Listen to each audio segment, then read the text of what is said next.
al contrario, crecemos. Lo que muestra que la economía de la solidaridad en su esencia es necesarísima y superior a la economía del capital.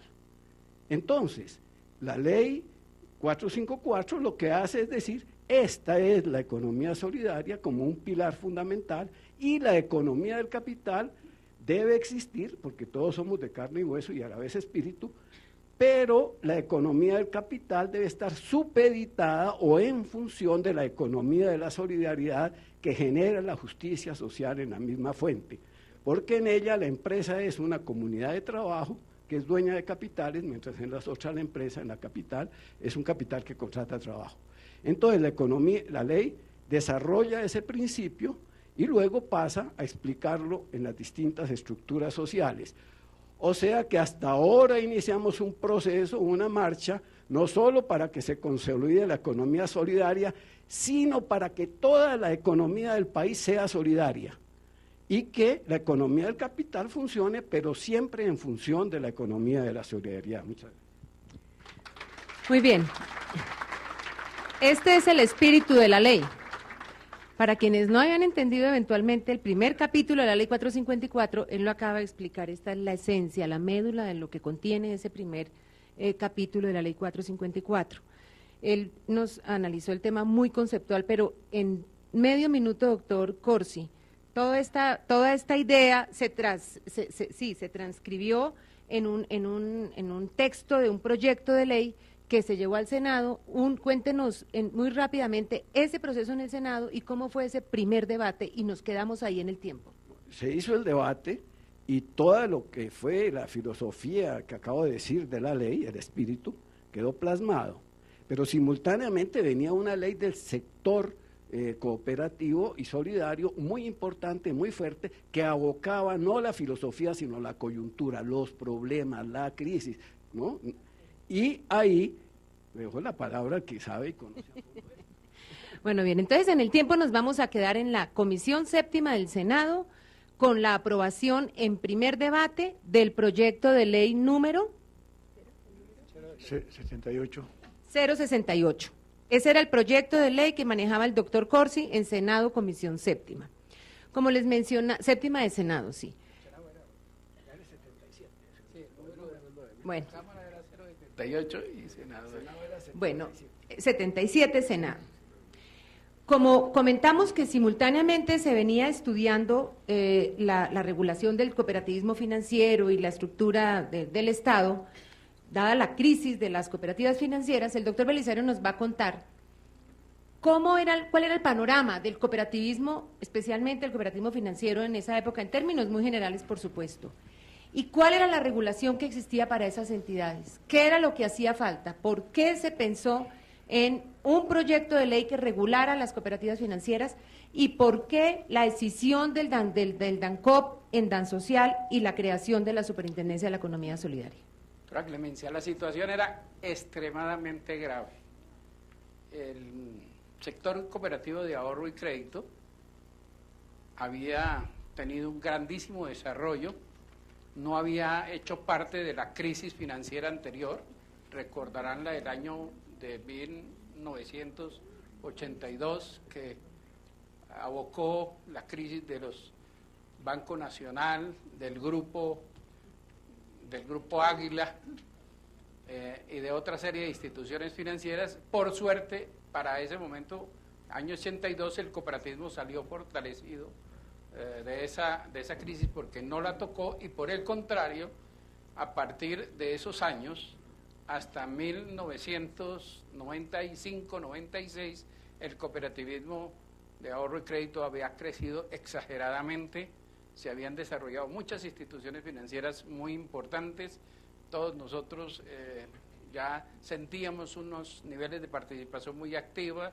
de ese cooperativismo de ahorro y crédito, jugábamos un papel estelar en la captación de ahorro a la vista, hasta los bancos nos miraron con mucha preocupación, fuimos competencia del sistema bancario tradicional, y eso es parte de lo negativo que posteriormente se va a vivir. Y en materia de regulación, pues la regulación fue muy pobre, es decir, sí había habido en el año recién expedida la ley 79 de 1988, el señor superintendente, jefe del Departamento Administrativo Nacional de Cooperativas, el doctor Baldadán Henao, nos llamó a un grupo de asesores y nos dijo hay que regular de alguna manera este cooperativismo que viene creciendo. Hicimos con él el decreto 1134 de 1989, pero perdónenme la franqueza, lo único que pudimos hacer fue trasladarle a los revisores fiscales una serie de responsabilidades para que ejercieran el control de ese cooperativismo que venía en ascenso y en crecimiento. ¿Por qué tuvimos que hacer ese traslado?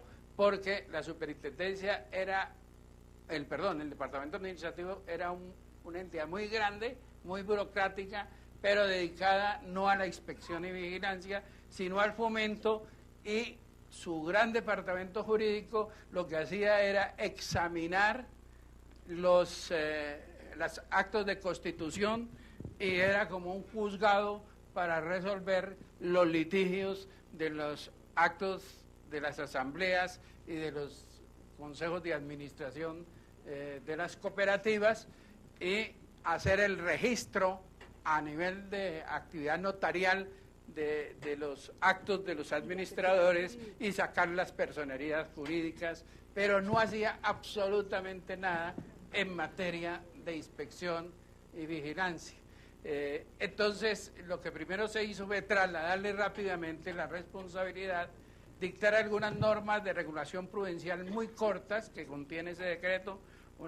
Antes del acuerdo de Basilea se expidieron esas normas y después cuando vinieron los acuerdos de Basilea sobre regulación prudencial de la actividad financiera cooperativa, no las incorporamos en un nuevo decreto y entonces el cooperativismo crecía y se desarrollaba, pero como puede decirse, en tiempos de paz. Lo grave no es desarrollar un movimiento cuando está creciendo en tiempos de paz, sino cuando entra en crisis.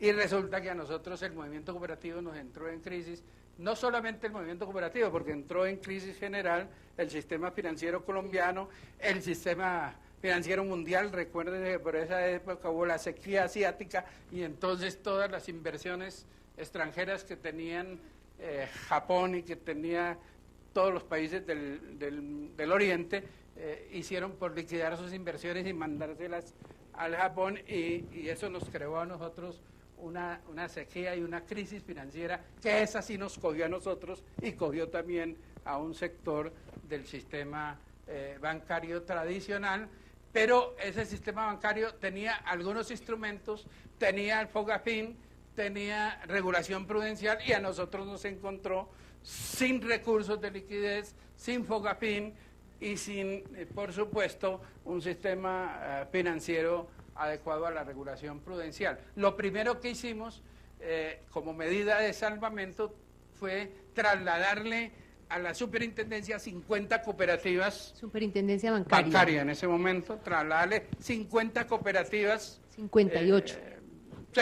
58 para ser exacta, financieras que captaban ahorro de terceros, pero nos falló la fórmula porque nosotros también le estábamos pidiendo vincúlenlas al FOGAFIN para darles el seguro de depósito y para permitirles que el FOGAFIN les administrara recursos para poder, como hoy lo han expuesto muchas entidades, que eso es otro logro del señor superintendente, que sin tener recursos para la administración y de la intervención, poder sacar adelante las entidades. En cambio, la figura FOGACO permitía tener recursos para inyectarle a las entidades intervenidas.